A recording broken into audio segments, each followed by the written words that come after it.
Popping y'all. New WrestleMania. Let's see what the hell we talking about. It is WrestleMania here, back with another video. Join us now as we look at this week's edition of the Red Brand, as I'm well as the recording? wildest news stories and rumors you need to know, including, is Paige considering a WWE return? Vince McMahon can rot in hell, says WWE legend. Are the New Day finally breaking up? What you Come on didn't now. see on You Raw, ain't gotta Pat do all McAfee that. says goodbye for now, and much more. Be sure to subscribe and hit that notification bell for daily wrestling videos. If you want to watch our watch along from yesterday, me and Polo, we do a watch along every Monday and Friday. We're trying to be consistent, y'all. We trying to, but peep it, man. We were watching Pat's little goodbye yesterday. It was pretty good. Follow us on Facebook for exclusive lists. Also check out our new videos on WrestleMania XL. As always, we won't recap the show, but just look at the good, the bad, and the downright ugly. As always, we start off with the good as another solid Raw. A Raw delivered 3 thrilling hours of TV, beginning with a strong segment involving Randy Orton and Gunther and ending with another one. In between, the WWE built up TV storylines and hyped up Bash in Berlin, with everything flowing smoothly from one segment to another. Number 2, The Miz keeps it real. Why would The Miz wrestle a dangerous opponent in a no DQ match? Our fans got their explanation, and a sensible one at that, when the A-lister told Adam Pearce he doesn't have many friends. A nice nod to The Miz's record of betraying so many tag partners, but he fights for the one he has. This was another example of how to set things up with a few sentences rather than a lengthy promo or convoluted segment. Number 3, good to see the women's tag Miz is a titles legend, bro. defended. Last night's triple threat for the WWE Women's Tag Team Championship was an encouraging sign for the Unholy Union's tag title reign, as it had been largely incognito since capturing the belts at Clash at the Castle. Isla Dawn and Alba Fire need more matches to avoid ending up look like Katana Chance and Kaden Carter, whose tag title reign did nothing to elevate them. Number 4, big build up for Bash in Berlin. Bash in Berlin is just less than 2 weeks away, and the WWE made sure to get fans hyped up for every match from the Red Brand last night, with beatdowns and confrontations that sparked fans' interest for more, proving there's still a place for the booking philosophy of giving fans on TV the sizzle and made them tune into the PLEs for the steak. Number 5, an emotional send-off for Pat McAfee. Emotion is a key component of wrestling, whether Robbie it's Lawler was nostalgia, sitting behind him disgust with yesterday. a Shout heel, out. or hear fondness of a wrestling UFC personality. Although Pat McAfee's announcing isn't for everyone, he's become Oh, one he's of leaving WWE's to true treasures. Cosmo, by the way, A legitimate entertainer on the microphone and in the ring, although his in-ring work should be continue to be minimal. Giving him a send-off with a hype video until he returns this January was a feel-good moment that the fans enjoyed. Number 6, CM Punk Drew McIntyre Feud of the Year continues. Wrestling's Feud of the Year continued last night as CM Punk challenged Drew McIntyre to a strap match at Bash in Berlin, with both men playing mind games to further their feud. Punk's claim that Drew loves and hates Punk added an extra level to the feud, and fans will likely be paying close attention to if this is developed further. And number 7, Ivy Nile versus Nikki could be interesting. Now, the Wyatt Six have caught the WWE Universe's attention, but what of the group's fearsome female, Nikki Cross? Judging from last night's confrontation, fans will see Nikki Cross do something besides skulk about ringside and deliver VHS tapes. Cross is another of the WWE's underutilized female talents, and a program with Nile can deliver. The key is making Nile fear Cross for what she brings to the ring, rather than the smoke and mirrors driving a horror gimmick. That was a good. What about the bad is number 1. I want her to also take the mask off when she killing wrestles. time is rarely a good reason for a feud. Or rare is the occasion when two wrestlers or teams should feud for no other reason than to kill time, and Sheamus versus Pete Dunne isn't it. While Dunne's British strong style partner Tyler Bate is currently out with an injury, the feud with Sheamus has been a bit of a flaw. The WWE's creative team has come a long way from senseless storylines, so it's confusing why the WWE isn't booking Sheamus and Dunne in a program that uses them better. In Sheamus' case, he should be elevating talent, while Dunne should be getting a chance for a singles push. That was nothing downright ugly, another solid Raw, and as we noted last week, how Raw fares in the ratings once Monday Night Football resumes will say a lot about how much the WWE fans are invested in the product, as opposed to watching it until something better comes along. But what do you guys think of the Red Brand last night? Let us know in the comments down below. Now let's move on to the news. CM Punk, legend as always.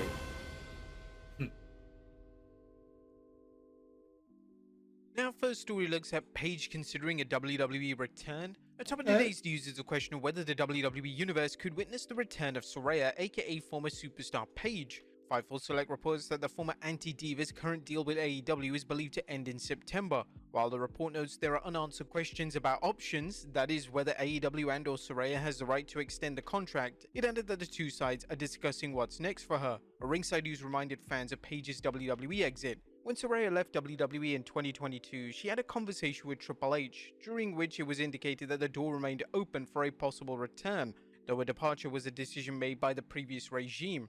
Saraya started off strong in AEW, forming a faction, the Outcasts, with Tony Storm and Ruby Soho, before she faded into the background. While Saraya won the AEW Women's Championship, her reign was brief, and there's a case to be made that she's been lost in the shuffle like so many other former WWE talents. Do you think Saraya will return to WWE if she's free to do so? Let us know in the comments down below. Next up, Vince can rot. Kind of like a, I don't want to say waste of talent because I'm sure she's made plenty of money and all that stuff, but what Charlotte is or whatever like that, that was supposed to be Paige for sure, bro. Man, she had got that crucial movie right when she got fired. The movie came out with her and Rock and the whole story and how she made it to WWE from London and all that stuff, or England, whatever the hell the situation was. But crazy, bro. And right when the movie was coming out, she had got fired. All that stuff came out with Alberto Del Rio. Just what a terrible timing, was terrible, and she hasn't really climbed back since then. To be honest with you, so. In hell, says WWE legend. Bret Hart still considers the night he punched Vince McMahon in the face as the sweetest punch he's ever thrown. My God, the Hitman said during an appearance on the Attitude Era podcast, it was the sweetest punch I ever threw. I wouldn't change anything about it, and Vince McMahon can rot in hell. Hart, who at one point seemed to have forgiven McMahon for their fractured friendship following the events at 97 Survivor Series, seems like he's renewed his animosity towards McMahon. Let it go. Whether this has something to do with the allegations made against Vince by Janelle Grant, or it's just another example of Bret's mercurial mood, is unknown. Next up, the real reason ex-WWE stars haven't signed with AEW.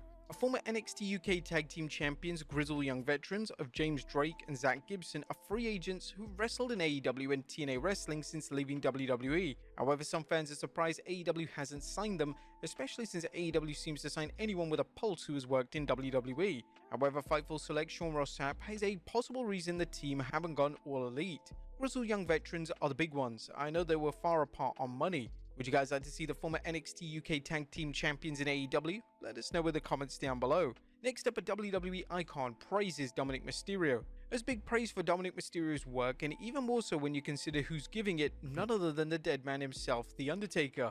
The Phenom recently talked up Daddy Dom's performance during his podcast, saying, "How about Dominic though? Dude, is he not killing it? No, he doesn't have to wrestle. That's the great thing about it. He ain't getting beat up. He's just got to be Dom, man." Daddy Dom has got himself over as a heel that all he has to do is show up and fans boo him. Taker continued his assessment saying, "Dom is a heat-seeking magnet.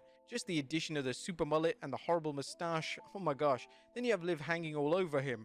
With someone, it's gonna have to blow up in his face, or both their faces obviously. But yeah, you got the two people with the most heat in the same angle." Unfortunately, Dominic isn't wrestling in the era of kayfabe, where fans become enraged to the point of frequently attacking wrestlers, including on their way to and from the ring and in the parking lot. Next up, big praise given to Liv Morgan. And Daddy Dom isn't the only Judgment Day member getting accolades. Liv Morgan's work continues to impress WWE management, as WrestleVote's tweet lists Liv Morgan as a standout, as well as some other interesting reports. Here are a few notes from last night's Raw according to a source. The company has a lot of praise for the South Florida crowd, who were very strong for most of the night. The CM Punk promo came across well, highlighting the importance of WWE's involvement with Fanatics Fest. Another standout moment was Liv Morgan's performance during the Judgment Day's attack. Her intensity resonated backstage with many. The WWE has wisely presented Morgan as a threat to Rhea Ripley by portraying her as a typical cowardly heel who waits for a moment to strike, and then relentlessly punishes her foe. It's no coincidence that her style matches that of her kayfabe lover Dominic, and it's added another layer to Morgan's heel character, arguably her best ever work in WWE. Next up, the New Day ready to split?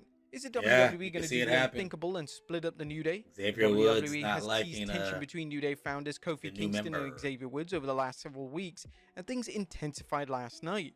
Xavier questioned if Kofi was trying to replace Biggie with Odyssey Jones, but seemed to understand Kofi's explanation that he just wanted to help a rookie out. However, Xavier seemed borderline angry during their six-man tag match against the Final Testament when Kofi tagged in Jones rather than Woods. The storyline has fans buzzing about whether the WWE will finally break up the long-running group, or whether this is a way to rebuild them with Jones at their side. After 10 years, is it finally time to split up the New Day? Let us know in the comments down below. I think so. Next up, what you didn't see on Raw. Our fans know Randy Orton can hit an RKO out of nowhere, but the Viper gave Gunther a painful reminder after Raw went off the air, delivering an RKO to the World Heavyweight Champion and making it clear the ring general is in for a hellacious battle in Berlin. And finally, Pat McAfee says goodbye. And last Not but not bad. least, Pat McAfee took time after Raw to let the fans in attendance know when he's returning to the broadcast booth. Talking to the fans after the show, McAfee took to social media to let the fans know he'll be stepping away for a bit. Are you going to miss Pat McAfee on Raw? Yeah. Let us know in the comments.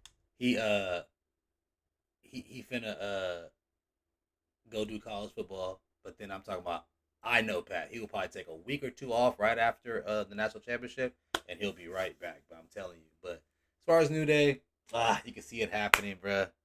You know, Big E's he ain't coming back, bro. And you know it's funny because you know Big E, I think he's gonna bust one of those Edge, Daniel Bryan situations where he comes back later on, where his neck is just completely healed after like maybe 5 years or so. You know what I'm saying? But man, great video by WrestleMania. Get out, boys, subscribe. Get the boys subscribe. Peace.